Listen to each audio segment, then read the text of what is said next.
So mga guys, update din tayo sa 4 months old natin. Ayan na sila. Malapit na to after 5 months. Pwede na natin ito separate natin.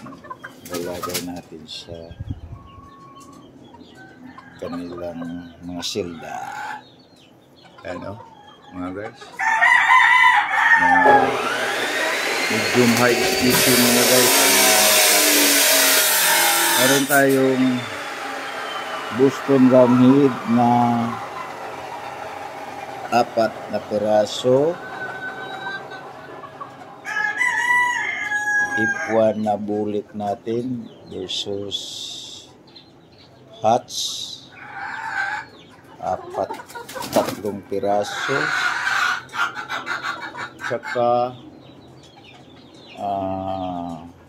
gray Hatch natin na 3 piraso din. Din mayroon tayong dalawang leper hatch. Ayan, yan mga guys. Pag gusto nyo mag-abel, malapit na ito. Ito mga guys, mayroon tayong crosses at saka puro. Yung Boston lang natin ang puro.